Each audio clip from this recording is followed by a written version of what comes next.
కృష్ణా జిల్లాలోని వంతెనలకు కొన్నేళ్లుగా నిర్వహణ కరువైంది. జిల్లాలో సుమారు 249 వంతెనలు ఉండగా అందులో 67 కూలిపోయేందుకు సిద్ధంగా ఉన్నాయి. ఇప్పటికే కొన్ని కూలిపోయాయి. వాహనదారులు బిక్కుబిక్కుమంటూ ప్రయాణాలు సాగిస్తున్నారు. జిల్లాలో ప్రమాదకరంగా మారిన వంతెనల దుస్థితిపై కథనం.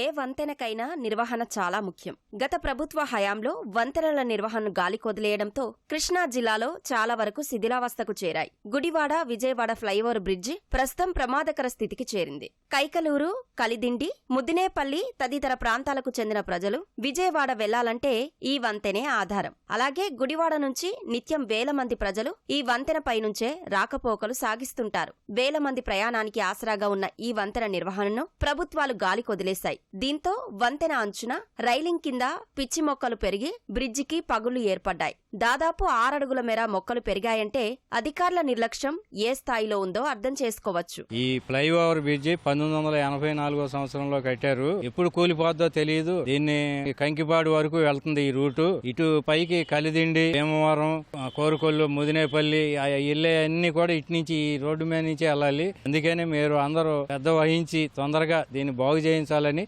కోరుకుంటున్నాం. దీనికి చెట్లు అట్లాగే రైలింగ్ కూడా పడిపోవడం జరుగుతుంది.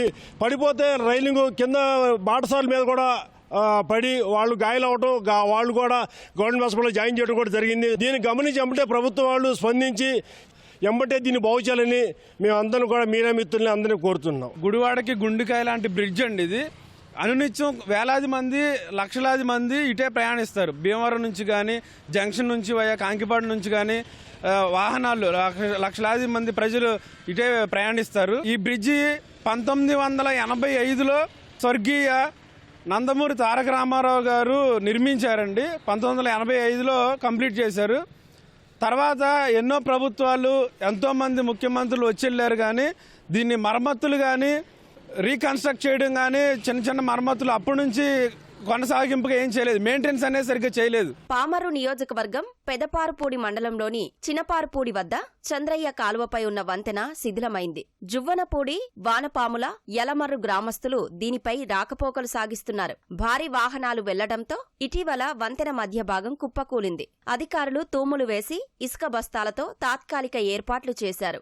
భారీ వాహనాలు వెళ్లొద్దని హెచ్చరిక బోర్డులు పెట్టినా అధిక లోడుతో లారీలు దూసుకెళ్తున్నాయి. పమిడిముక్కల మండలం మర్రివాడ గ్రామం వద్ద పుల్లేరు, రైవస్ కాల్వలను కలుపుతూ నిర్మాణం చేసిన వంతెనకు నిర్వహణ లేక వంతెనపై గోతులు పడ్డాయి. రైలింగ్ దెబ్బతిని ఇనుప చువ్వలు బయటకు వచ్చాయి. వంతెనపై దాదాపు 15 అడుగుల మేర పగుళ్లు వచ్చి ఒక పక్కకు వంగిపోయింది. గుడివాడ నియోజకవర్గంలోని సీపూడి, కాశీపూడి గ్రామాలకు అనుసంధానంగా ఉన్న వంతెన శిథిలావస్థకు చేరింది. వంతెన రైలింగ్ విరిగిపోగా బ్రిడ్జిపై భారీ గోతులు పడ్డాయి. గుడివాడ వెళ్లాలంటే ఈ 2 గ్రామాల ప్రజలకు ఈ వంతెన ఒక్కటే దిక్కు. ఈ వంతెన కూలిపోతే ఈ 2 గ్రామాలకు ఇతర గ్రామాలతో సంబంధాలు తెగిపోయినట్లే.